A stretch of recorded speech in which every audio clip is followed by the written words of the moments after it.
Last time 3 પરમાણુના નમૂનાનો અભ્યાસ કર્યો હતો જુદા જુદા વૈજ્ઞાનિકો દ્વારા આપવામાં આવેલા પરમાણુ નમૂના, જેમાંથી પહેલો હતો જે થોમ્સન દ્વારા આપેલો પરમાણુ નમૂનો, બીજો પરમાણુ નમૂનો હતો રુથરફોર્ડ દ્વારા, અને ત્રીજો ઇલેક્ટ્રોનની ગોઠવણી માટે બોહર નામના વૈજ્ઞાનિકે જે આપ્યો હતો એના પછી એક હજી અપરમાણવીય કણની શોધ બાકી હતી. અત્યાર સુધી પ્રોટોન અને ઇલેક્ટ્રોન જેવા કણનું બધી જ માહિતી આપણને ખ્યાલ હતી, પરંતુ ન્યુટ્રોન વિશે ખ્યાલ ન હતો. આ ન્યુટ્રોન વિશેની માહિતી શોધનાર વૈજ્ઞાનિક છે ઈસવીસન 1932 જેમ્સ ચેડવિક. સેન્ડવિચ બહુ ભાવતું હતું એટલા માટે ચેડવિક નામ આપ્યું છે આપણે એને. ચેડવિકે વિચાર્યું કે હાઇડ્રોજન જે પોતે એક પ્રોટોન ધરાવે છે જેનું દળ છે 1 યુનિફાઈડ, બીજો પરમાણુ છે હિલિયમ જે 2 પ્રોટોન ધરાવે છે, તો શા માટે એનું પરમાણુ દળાંક 4 યુનિફાઈડ થાય છે? આ પ્રશ્ન દ્વારા એણે ન્યુટ્રોન નામના અપરમાણવીય કણની શોધ કરી. તેમણે જણાવ્યું કે પ્રોટોનના કદ જેટલું જ, એટલે કે પ્રોટોનનું દળ જેટલા જ દળનું એક કણનું દળ હોવું જોઈએ, અને આ કણ વીજભાર રહિત પણ હોવો જોઈએ. કારણ કે જો આ વીજભારિત કણ હોય તો પરમાણુ પોતે વીજભાર ધરાવવા લાગે, પરંતુ આપણે જાણીએ છીએ તટસ્થ પરમાણુમાં જેટલા પ્રોટોન હોય, એટલે કે જેટલો ધન વીજભાર હોય એટલા ઇલેક્ટ્રોન ઋણ વીજભાર પૂરું થઈ જાય છે, તો હવે કોઈ નવો વીજભારની જરૂર નથી. આથી જેમ્સ ચેડવિકે સૂચન કર્યું કે એક નવો પરમાણુય કણ કે જેનું નામ આપ્યું ન્યુટ્રોન. આ ન્યુટ્રોનને N0 વડે દર્શાવવામાં આવે છે, અથવા તો N01 સંજ્ઞા વડે પણ દર્શાવવામાં આવે છે. આવું શા માટે દર્શાવું છું થોડી વાર પછી સમજાવું છું. અને આ કણ વીજભાર રહિત હોવાથી એને N0 વડે પણ દર્શાવવામાં આવે છે. ન્યુટ્રોનનું દળ પ્રોટોનના દળને મળતું આવે છે. ન્યુટ્રોનનું દળ પ્રોટોનના દળને મળતું આવે છે. હવે અત્યાર સુધી જે પરમાણુઓની શોધ થઈ, આ પરમાણુ માટે બોહર અને બરી નામના વૈજ્ઞાનિકો દ્વારા પરમાણુમાં ઇલેક્ટ્રોનની ગોઠવણી માટે નિયમો તારવ્યા કે ભાઈ કોઈ પણ પરમાણુમાં ઇલેક્ટ્રોન કોઈ ચોક્કસ રીતે ગોઠવાયેલા હોય, કેવી રીતે ગોઠવાય એની માટેના નિયમ આપ્યા. નિયમ નંબર 1, પહેલા ઓછી શક્તિ ધરાવતી શક્તિ સ્તરમાં ઇલેક્ટ્રોન ગોઠવવો. ઓછી શક્તિ ધરાવતી એટલે કે જો પરમાણુમાં આ ન્યુક્લિયસ હોય, ન્યુક્લિયસ એટલે પરમાણુ કેન્દ્ર, આ છે આપણું ન્યુક્લિયસ એટલે કે પરમાણુ કેન્દ્ર. આ પરમાણુ કેન્દ્રની ફરતે આવેલી જે કે કોષ છે, જેને આપણે કે કક્ષા કહીએ છીએ, અને પછી આવેલી હોય છે એલ કોષ, જેને એલ કક્ષા કહીએ છીએ, n = 2. એની પછી આવે છે એમ કોષ અને એની પછી આવે છે એન કોષ. તમે જોઈ શકો છો કે અહીં કે કોષનું કેન્દ્રથી અંતર ઓછું છે, જ્યારે એન કોષનું અંતર વધારે છે. તમે જાણો છો કે અંતર ઓછું હોય તો આકર્ષણ બળ વધારે લાગે, અંતર વધારે આકર્ષણ બળ ઓછું. બીજા શબ્દોમાં કહું, કે કક્ષામાં રહેલા ઇલેક્ટ્રોનની ઉર્જા ઓછી હોય છે, જ્યારે એન કક્ષામાં રહેલા ઇલેક્ટ્રોનની ઉર્જા વધુ હોય છે. જ્યારે ઇલેક્ટ્રોન એક કક્ષામાંથી બીજી કક્ષામાં કૂદકો મારે, શબ્દ સમજો, કૂદકો મારે એટલે કે ઇલેક્ટ્રોન પોતાની કક્ષા બદલી શકે છે. શું કરી શકે છે? બદલી શકે છે. પણ કન્ડિશન એટલી, જો તે નીચલા શક્તિ સ્તરમાંથી એની ઉપરના શક્તિ સ્તરમાં એટલે કે માંથી એલ માં, એલ માંથી એમ માં કે એમ માંથી એન માં જાય. જો નીચલા શક્તિ સ્તરમાંથી ઉચલા શક્તિ સ્તરમાં જાય એટલે કે ઉપરના શક્તિ સ્તર સુધી પહોંચે તો ઉર્જા પ્રાપ્ત કરે છે. પરંતુ ઉપરના શક્તિ સ્તરમાંથી નીચેના શક્તિ સ્તરમાં આવે તો ઉર્જા ગુમાવે છે. એટલે કે ઇલેક્ટ્રોન પોતે ઉર્જા ગુમાવીને કે ઉર્જા મેળવીને ઇલેક્ટ્રોન એકબીજાની કક્ષામાં કૂદકા મારી શકે. હવે તમને પ્રશ્ન એમ થાય કે સર શા માટે પહેલી કક્ષામાં રહેલા ઇલેક્ટ્રોનની ઉર્જા ઓછી, છેલ્લી કક્ષામાં રહેલા ઇલેક્ટ્રોનની ઉર્જા વધારે? કારણ કે એને અંતર વધારે છે, આકર્ષણ બળ ઓછું, ઉર્જા વધારે. અંતર પહેલી કક્ષામાં ઓછું, આકર્ષણ બળ વધારે, આથી ઉર્જા સાવ ઓછી. ઓકે, હવે એની માટે 4 કક્ષાઓ નામ આપવામાં આવ્યા અને કોઈ પણ શક્તિ સ્તરમાં, શક્તિ સ્તર એટલે કક્ષા, કોઈ પણ શક્તિ સ્તરમાં વધુમાં વધુ કેટલા ઇલેક્ટ્રોન સમાય તેની માટેનું સૂત્ર આપવામાં આવ્યું, જેનું સૂત્ર છે 2n², જેમાં n જે છે n² એ તે કક્ષામાં રહેલી કક્ષકો સૂચવે છે. કક્ષકો 4 છે, s, p, d અને f, જેનો અભ્યાસ તમે 11-12 સાયન્સમાં કરશો. અત્યારે ખાલી એટલું યાદ રાખો કે કક્ષા એટલે કે n બરાબર 1, l કક્ષા એટલે કે n બરાબર 2, m કક્ષા એટલે કે શક્તિ સ્તર n બરાબર 3 અને n માટે આવશે n = 4. હવે જો ઉપરના સૂત્રની અંદર કિંમત મૂકીએ તો અહીંયા આગળ આવશે 2 × 1², 2 × 2², 2 × 3², 2 × 4² is equal to 2 × 1, 2 × 4 is equal to 2 × 9 is equal to 2 × 16 is equal to 2 is equal to 8 is equal to 18 is equal to 32.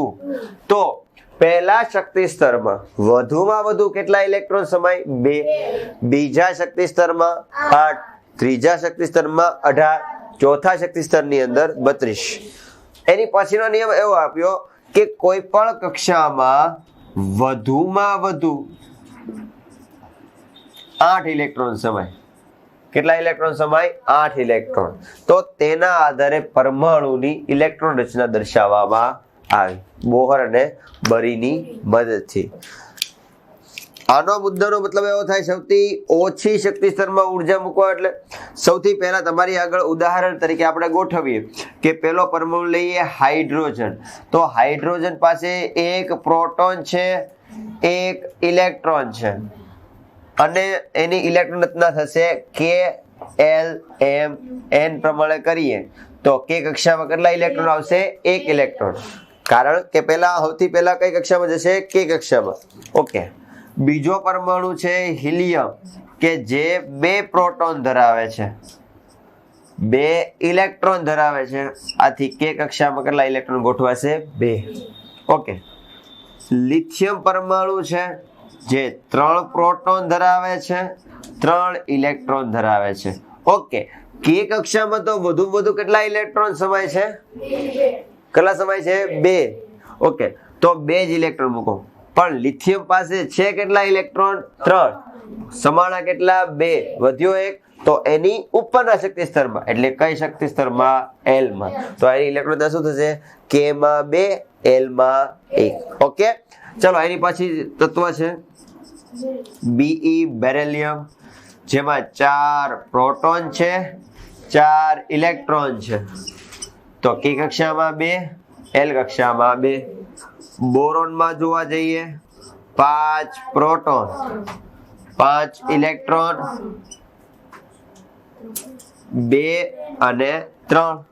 તો પછી આવશે કાર્બન, 6 પ્રોટોન, 6 ઇલેક્ટ્રોન, પહેલા મૂકવાના 2, વધ્યા કેટલા? 4, el કક્ષામાં 4.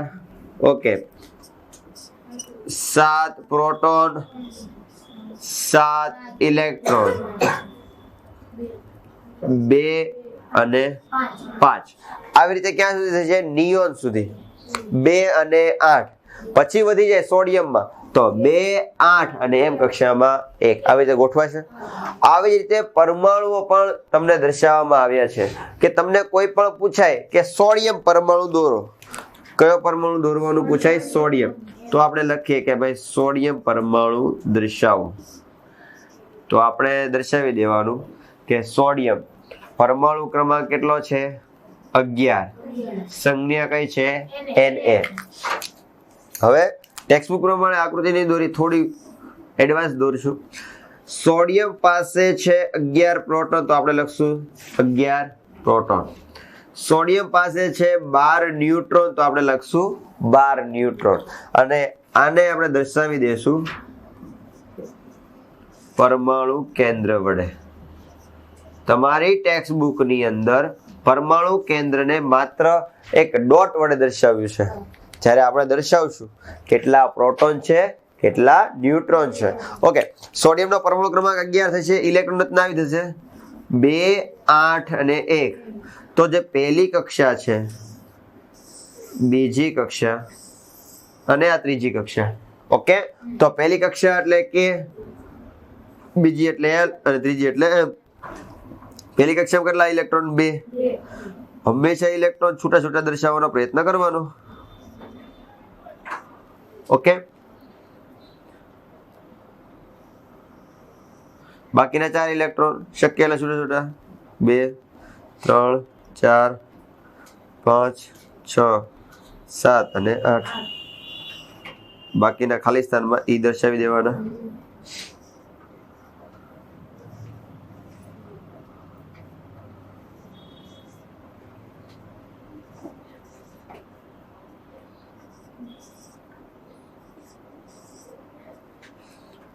ઓકે, અને M કક્ષામાં એટલે છેલ્લે અહીંયા આગળ 1 ઇલેક્ટ્રોન. આટલી આપણી આકૃતિ પૂરી થઈ જતી નથી. ઓકે, અહીંયા આગળ N કક્ષામાં એક પણ ઇલેક્ટ્રોન છે નહીં, તો N કક્ષા લખશું નહીં. કદાચ હોય તો લખવાનું. ઓકે, હવે આપણે લખવાનું કે અહીંયા દર્શાવેલો P+ શું દર્શાવે છે? પરમાણુમાં રહેલો પ્રોટોન. પ્રોટોન. E- શું દર્શાવે છે? પરમાણુમાં રહેલો ઇલેક્ટ્રોન. અને N0 શું દર્શાવે છે? પરમાણુમાં રહેલો ન્યુટ્રોન. આટલું ક્લિયર છે? તો આવી જ રીતે તમે 1 થી 20 તત્વોની ઇલેક્ટ્રોન રચના ધરાવતી આકૃતિઓ બનાવી શકો. છેલ્લા લેક્ચરની અંદર આપણે ચર્ચા કરી હતી કે ઇલેક્ટ્રોનની રચના, કોઈ પણ પરમાણુમાં ઇલેક્ટ્રોનની ગોઠવણી કેવા પ્રકારે હોઈ શકે એની આપણે ચર્ચા કરી હતી. આજના લેક્ચરની અંદર અભ્યાસ કરવાનો છે ન્યુટ્રોનની શોધ. અત્યાર સુધી આપણે પ્રોટોનની, ઇલેક્ટ્રોનની ચર્ચા કરી, ઇલેક્ટ્રોનની શોધ વિશે વાત કરી અને તેના શોધક વિશે, એના પ્રયોગ વિશે, પરમાણુ નમૂના વિશે જાણકારી મેળવી છે. પણ ન્યુટ્રોનની શોધ કેવી રીતે થઈ? સૌ પ્રથમ 1932ની સાલની અંદર જેમ્સ ચેડવિક નામના વૈજ્ઞાનિકે વિચાર્યું કે હાઇડ્રોજન કે જે પોતે એક પ્રોટોન ધરાવે છે, જેનું પરમાણુ દળાંક 1 યુનિફાઈડ છે. બીજો પરમાણુ એટલે કે હિલિયમ કે જેનો પરમાણુ ક્રમાંક 2 છે, પ્રોટોન એની પાસે 2 છે, છતાં એનું દળ છે 4 યુનિફાઈડ. પ્રોટોનમાં તો 1નો જ વધારો થાય છે, પરંતુ પરમાણુ દળાંકમાં 3નો વધારો થાય છે. આવું શા માટે? હજી પ્રયત્ન કર્યો, લિથિયમ માટે જોયું, તો લિથિયમમાં પણ પરમાણુ દળાંકમાં નિયમિત વધારો ન થયો. એમણે એવું પણ વિચાર્યું કે વીજભાર ઘટતો હશે, પરંતુ જો જેટલા પ્રોટોન છે એટલા પ્રોટોનનો વીજભાર સમતુલ્ય કરવા માટે પરમાણુ પાસે ઇનફ ઇલેક્ટ્રોન તો છે જ. તો હવે જે કણ શોધાશે જે વીજભાર રહિત હોવો જોઈએ. કારણ કે જો વીજભાર ધન લઈએ તો પરમાણુ ધન વીજભારિત થઈ જાય, અને નવક પરમાણુનો વીજભાર ઋણ લઈએ તો ઋણ પરમાણુ થઈ જાય. પરંતુ આપણે જાણીએ છીએ પરમાણુ વીજભારની દ્રષ્ટિએ તટસ્થ છે, નથી ધન કે નથી ઋણ. આથી નવો વીજભારિત કણ જે છે એ કેવો હોવો જોઈએ? વીજભાર રહિત હોવો જોઈએ. આવા કણનું ચેડવિકે નામ આપી દીધું ન્યુટ્રોન. હાઇડ્રોજન એક એવો પરમાણુ છે, એવું તત્વ છે કે જે એક પણ ન્યુટ્રોન ધરાવતું નથી, પરંતુ હિલિયમ જે છે એ પોતાના ન્યુક્લિયસમાં એટલે કે પરમાણુ કેન્દ્રમાં 2 ન્યુટ્રોન ધરાવે છે. એવી રીતે લિથિયમ જે છે એ 4 ન્યુટ્રોન ધરાવે છે. તો આના આધારે એ પણ જાણકારી મળે છે કે પ્રોટોનનું દળ અને ન્યુટ્રોનનું દળ બંનેનું દળ કેવું છે? સમાન છે. બીજી બાબત એવી પણ જાણવા મળે કે પ્રોટોનને દર્શાવવા માટેની સંજ્ઞા P+ છે. વીજભાર રહિત હોવાને કારણે ન્યુટ્રોનની સંખ્યા N0 વડે લેવામાં આવે છે. આપણે જાણીએ છીએ કોઈ પણ પરમાણુને દર્શાવવા માટેની સંજ્ઞા એટલે કે પરમાણુ દળાંક દર્શાવવો હોય તો સંજ્ઞા A નો ઉપયોગ થાય છે. A એટલે કે તેમાં રહેલા પ્રોટોન અને ન્યુટ્રોનની સંખ્યાનો સરવાળો. એવું જ થાય છે જો ન્યુટ્રોન નથી, આથી 1 + 0 = 1. જ્યારે હિલિયમમાં 2 પ્રોટોન છે 2 ન્યુટ્રોન છે, આથી 2 + 2 = 4. એવી રીતે લિથિયમની અંદર 3 પ્રોટોન છે 4 ન્યુટ્રોન છે, આથી 3 + 4 = 7 યુનિફાઈડ. તો આવી રીતે કોઈ પણ પરમાણુનું દળાંક તેમાં રહેલા પ્રોટોન અને ન્યુટ્રોનની સંખ્યાના સરવાળા જેટલું હોય. બીજા શબ્દોમાં કહીએ તો પરમાણુ ક્રમાંક એટલે પ્રોટોન અથવા તો ઇલેક્ટ્રોનની સંખ્યા જે સમાન હોય એને કહેવાય પરમાણુ ક્રમાંક. તો જોઈએ અહીં P+ ની બદલે Z મૂકીએ તો A = P+ + Z એટલે કે P+ ની બદલે Z મૂકી દઈએ તો Z + ન્યુટ્રોન. સૂત્રો કરતા ન્યુટ્રોનને બનાવવામાં આવે તો ન્યુટ્રોન = A - Z. એટલે કે સૂત્ર એવું થાય A to Z. યાદ રાખવું હોય તો આવી રીતે યાદ રાખી શકાય. ન્યુટ્રોનનું સૂત્ર છે A to Z. A એટલે પરમાણુ દળાંક, Z એટલે પરમાણુ ક્રમાંક. કોઈ પણ પરમાણુનો આપણે પરમાણુ દળાંક ને પરમાણુ ક્રમાંક જાણતા હોઈએ તો ન્યુટ્રોન શોધવા માટેનું સૂત્ર N0 = A to Z. ઘણી વખત ન્યુટ્રોનને N01 વડે પણ દર્શાવવામાં આવે છે. ફોર એક્ઝામ્પલ, હું એવું કહું છું કે એક પરમાણુ છે આર્ગોન. આર્ગોનનો પરમાણુ ક્રમાંક છે 18 અને પરમાણુ દળાંક છે 40. તો આના ઉપરથી તમને કઈ માહિતી મળશે? પહેલી માહિતી, આર્ગોન પરમાણુની સંજ્ઞા Ar છે. પ્રોટોન જેટલો પરમાણુ ક્રમાંક હશે એટલા જ પ્રોટોન એટલે કે 18 પ્રોટોન ધરાવે છે, 18 ઇલેક્ટ્રોન દર્શાવે છે. પરમાણુ દળાંક તેમનો છે 40. જો ન્યુટ્રોનની સંખ્યા શોધવાનું હોય તો ન્યુટ્રોન = A - Z એટલે કે A to Z. તો એવી જ રીતે 40 માંથી જો આપણે 18 બાદ કરીએ તો ન્યુટ્રોનની સંખ્યા મળશે 22. તો આવી જ રીતે કોઈ પણ પરમાણુને તમે ન્યુટ્રોનની ગણતરી કરી શકો. તેમના પરમાણુ દળાંકમાંથી પરમાણુ ક્રમાંકને જો બાદ કરવામાં આવે તો જે સંખ્યા મળે એને કહીશું આપણે ન્યુટ્રોનની સંખ્યા. ઓકે, આવી જ રીતે હજી એક સવાલ ઉદ્ભવે કે સર પરમાણુ ક્રમાંક શું છે? તો આપણે ચર્ચા કરી કે પરમાણુ ક્રમાંક એટલે શું? કોઈ પણ તટસ્થ પરમાણુના ન્યુક્લિયસમાં રહેલા પ્રોટોન કે ઇલેક્ટ્રોનની સંખ્યાને શું કહેવામાં આવે છે? પરમાણુ ક્રમાંક Z. કોઈ પણ પરમાણુમાં રહેલા પ્રોટોન કે ઇલેક્ટ્રોનની સંખ્યાને શું કહેવામાં આવે છે? પરમાણુ ક્રમાંક.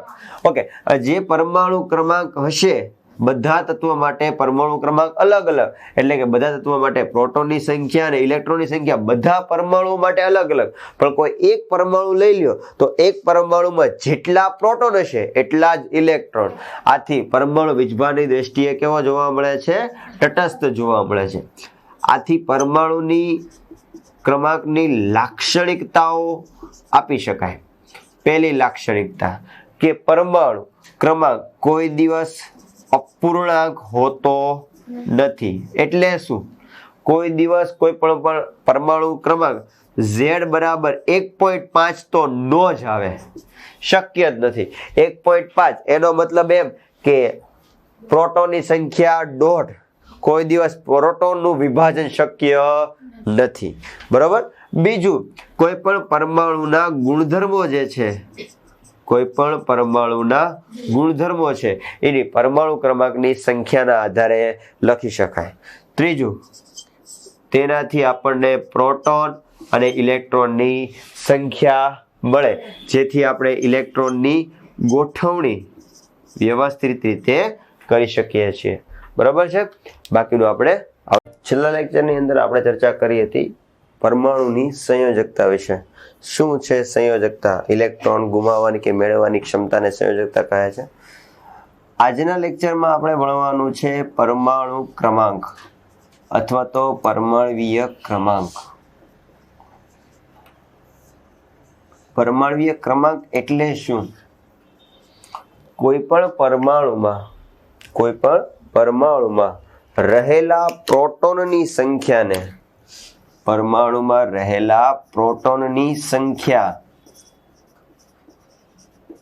ને પરમાણુ ક્રમાંક કહે છે. પરમાણુ ક્રમાંકને સંજ્ઞા શું છે? Z. કોઈ પણ તટસ્થ પરમાણુ હોય, આ તટસ્થ પરમાણુમાં જેટલા પ્રોટોન હશે એટલા જ ઇલેક્ટ્રોન હશે. આથી કહી શકાય કે પરમાણુ ક્રમાંક એટલે કે પ્રોટોન અને ઇલેક્ટ્રોનની સંખ્યા કે જે બંને કેવી છે? સમાન છે. પરમાણુ ક્રમાંકના આધારે તત્વોને ગોઠવવામાં આવે તો અત્યાર સુધી 118 તત્વો શોધાયેલા છે, જેને આધુનિક આવર્ત કોષ્ટકમાં 4 વિભાગમાં ગોઠવાયેલા છે. પરમાણુ ક્રમાંકના આધારે તત્વના ગુણધર્મોને વ્યવસ્થિત રીતે સમજાવી શકાય છે. કોઈ પણ પદાર્થના ગુણધર્મોને પરમાણુ ક્રમાંકના આધારે. પરમાણુ ક્રમાંકની લાક્ષણિકતાઓ જોવા જઈએ તો પહેલી લાક્ષણિકતા, પરમાણુ ક્રમાંક દ્વારા આપણને ખબર પડશે કે એનું ન્યુક્લિયસ કેવડું છે. બીજું શું જોવા મળશે કે પરમાણુ ક્રમાંક એટલે પ્રોટોનની સંખ્યા. આ પ્રોટોનની સંખ્યા કોઈ દિવસ અપૂર્ણાંક નહીં હોય, એટલે કે હંમેશા કેવું હોય છે? પૂર્ણાંક હોય છે. 1 2 3 4 5. ઉદાહરણ તરીકે પરમાણુ ક્રમાંક 1 તો 1 પ્રોટોન ધરાવતું તત્વ જેનું નામ છે હાઇડ્રોજન. પરમાણુ ક્રમાંક 2 તો 2 પ્રોટોન ધરાવતું તત્વ છે હિલિયમ. એવી રીતે પરમાણુ ક્રમાંક 15 તો 15 પ્રોટોન ધરાવતું ન્યુક્લિયસ હોય તો એ શેનું છે? ફોસ્ફરસનું છે. તો આવી રીતે કોઈ પણ તત્વને દર્શાવી શકાય ગુણધર્મોના આધારે. તો આ છે પરમાણુ ક્રમાંક. આવી જ રીતે છે પરમાણ્વીય દળ અથવા તો પરમાણ્વીય દળાંક. શું છે પરમાણ્વીય દળ કે પરમાણ્વીય દળાંક? તો જોઈએ, કોઈ પણ તટસ્થ પરમાણુ હોય તેમાં રહેલા પ્રોટોનની સંખ્યા અને ન્યુટ્રોનની સંખ્યા, આ સંખ્યાના સરવાળાને પરમાણ્વીય દળના નામે ઓળખવામાં આવે છે. અને પરમાણ્વીય દળને કહેવામાં આવે છે એટોમિક માસ. એટોમિક માસની સંજ્ઞા છે A બરાબર પ્રોટોનની સંખ્યા વત્તા ન્યુટ્રોનની સંખ્યા. ઘણા બધા તત્વોના પરમાણુ દળાંક જે છે એ માત્ર ને માત્ર પ્રોટોન અને ન્યુટ્રોનની સંખ્યા ઉપર જ આધાર રાખે છે. ઇલેક્ટ્રોનની સંખ્યાને કોઈ અફેક્ટ કરતા નથી. ઓકે, તો જોવા જઈએ તો કોઈ પણ તત્વને દર્શાવવા માટે કઈ સંજ્ઞાનો ઉપયોગ થાય છે? તો એની માટે કોઈ પણ પદાર્થને દર્શાવવું હોય તો તે તત્વની શું લખવાની? સૌથી પહેલા સંજ્ઞા લખવાની. ઉપર લખવાનું એટોમિક માસ, નીચે લખવાનું એટોમિક નંબર એટલે પરમાણુ ક્રમાંક. એટલે આને આવી રીતે પણ દર્શાવી શકાય, X Z અને A. મેં તમને લાસ્ટ લેક્ચરમાં ચર્ચા કરી હતી.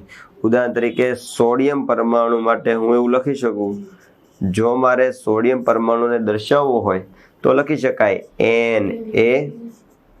Na11 અને 23. જે શું દર્શાવે છે કે સોડિયમની સંજ્ઞા છે Na, સોડિયમ પાસે પ્રોટોન છે 11, ઇલેક્ટ્રોન છે 11, પ્રોટોન ઇલેક્ટ્રોનનો સરવાળો છે 23. આ સોડિયમ પરમાણુનું જો દળ માપવામાં આવે તો કેટલું છે? 23 યુનિફાઈડ છે. ઓકે, તો આવી રીતે તત્વોને જોવામાં આવ્યા. તો ઘણા તત્વો આપણને એવા મળ્યા કે જેની હારમાળા બતાવું છું. ઉદાહરણ તરીકે હાઇડ્રોજનને લગતા તત્વો જેને કહેવાય, જો H11 એક તત્વ મળ્યું, બીજું મળ્યું H12, ત્રીજું મળ્યું H13. તો આ તત્વોનું નામ શું છે? તમે જો માર્ક કરો તો નીચેનો જે નંબર છે એ બદલાતો નથી, ઉપરનો નંબર બદલાય છે. ઉપરનો નંબર એટલે પરમાણુ દળ બદલાય છે, પણ નીચેનો નંબર એટલે પરમાણુ ક્રમાંક બદલાતો નથી. જે તત્વો કે જેના પરમાણુ ક્રમાંક સરખા છે પરંતુ પરમાણુ દળાંક જુદા જુદા છે તેવા તત્વોને એકબીજાના સમસ્થાનિકો, ઇંગ્લિશમાં કહેવાય આઇસોટ્રોપ્સ. સમસ્થાનિકો. મેં તમને પરમાણુ ક્રમાંક માટે કીધું હતું કે પરમાણુ ક્રમાંકના ચડતા ક્રમના આધારે આધુનિક આવર્ત કોષ્ટકમાં તત્વોને મૂકવામાં આવ્યા. હવે આ 3 તત્વો મળ્યા. હવે એના પરમાણુ ક્રમાંક કેવા છે? સરખા. ઉદાહરણ તરીકે તમારા ક્લાસરૂમમાં એવું થાય 1 થી 50 બાળકો હોય. હવે 3 બાળકો એવા છે કે જેનો રોલ નંબર 1 છે. 3 બાળકો એવા છે કે જેનો રોલ નંબર 1 છે, અને હવે તમને રોલ નંબર પ્રમાણે ગોઠવવામાં આવે તો 1 નંબરના બાળકની જગ્યા ઉપર કેટલા જણા બેઠવાનું થાય? 3 જણા. તો જેના ત્રણેયના સ્થાન કેવા છે? સરખા. એમ આધુનિક આવર્ત કોષ્ટકમાં આ ત્રણેય તત્વોને એક જ સ્થાને મૂકવામાં આવ્યું. એટલા માટે શું નામ થઈ ગયું? જો સમસ્થાનિકો. જેના સ્થાન કેવા છે? સરખા, જેને કહેવાય સમસ્થાનિકો. તો એની લાક્ષણિકતા શું છે? સમસ્થાનિકોની લાક્ષણિકતા એવી છે કે આ દરેક તત્વોમાં જો પ્રોટોન ગણવા જઈએ તો પ્રોટોન જુઓ સરખા જ દેખાય છે. અને મેં લાસ્ટ લેક્ચરમાં શીખવાડ્યું હતું ન્યુટ્રોનની સંખ્યા શોધવા માટેનું સૂત્ર હતું. શું હતું? A to Z. શું હતું? A to Z, A minus Z. તો અહીંયા આગળ 1 માંથી 1 જાય તો ન્યુટ્રોન પહેલામાં કેટલા હશે? 0. બીજામાં ન્યુટ્રોન 1, ત્રીજામાં 2. તો જો જે તત્વોને આવી રીતે પણ વ્યાખ્યા આપી શકાય કે જે તત્વના પ્રોટોનની સંખ્યા સમાન છે પરંતુ ન્યુટ્રોનની સંખ્યા જુદી જુદી છે તેવા તત્વોને એકબીજાને શું કહેવામાં આવે છે? સમસ્થાનિકો. આ તત્વનું નામ છે પ્રોટિયમ. યાદ રાખજો, આ તત્વનું નામ શું છે? પ્રોટિયમ. જેમાં 1 ન્યુટ્રોન છે જેનું નામ છે ડ્યુટેરિયમ. અને 3 છે એનું નામ છે ટ્રિટિયમ. તો આવી રીતના 3 નામ આપી શકાય. જેને દર્શાવવા માટે આ સંજ્ઞા પણ ઉપયોગમાં આવે છે. H11 લખો અથવા તો P11 લખી શકાય. H12 અથવા તો ડ્યુટેરિયમનો D12, ટ્રિટિયમનો T13. 2 માર્કમાં પૂછાય કે હાઇડ્રોજનના 3 સમસ્થાનિક કયા કયા? તો કહેવાનું પ્રોટિયમ, ડ્યુટેરિયમ અને ટ્રિટિયમ. માત્ર હાઇડ્રોજનમાં જ નહીં પરંતુ ઓક્સિજનમાં પણ સમસ્થાનિકો જોવા મળે છે. કયા કયા? O8 16, O8 18. તો આમાં ફરીથી તમે જોઈ શકો છો કે પ્રોટોન એટલે કે પરમાણુ ક્રમાંક સરખો છે પરંતુ પરમાણુ દળાંક જે છે એ કેવો છે? જુદો છે. તો આમાં જોઈએ પ્રોટોનની સંખ્યા જોઈએ તો બંનેમાં કેટલા થશે? 8 8 થશે. પણ ન્યુટ્રોનની સંખ્યા સૂત્ર શું હતું? A to Z. 16 માંથી 8 જાય તો 8, 18 માંથી 8 જાય તો 10. એવા તત્વો કે જેના પરમાણુ ક્રમાંક એટલે કે પ્રોટોન સમાન છે પણ ન્યુટ્રોન અલગ અલગ છે એને શું કહેવાય? એકબીજાના સમસ્થાનિકો. આવી રીતના યુરેનિયમના પણ સમસ્થાનિક છે. Uranium 92 232, uranium 92 238, uranium 92 235. આવા સમસ્થાનિકો જોવા મળે છે. હવે એવા કોઈ તત્વો હોઈ શકે કે જેના પરમાણુ દળાંક સરખા હોય પરંતુ પરમાણુ ક્રમાંક કેવા હોય? અલગ અલગ. એવા તત્વોને કહેવામાં આવે છે આઇસોબાર.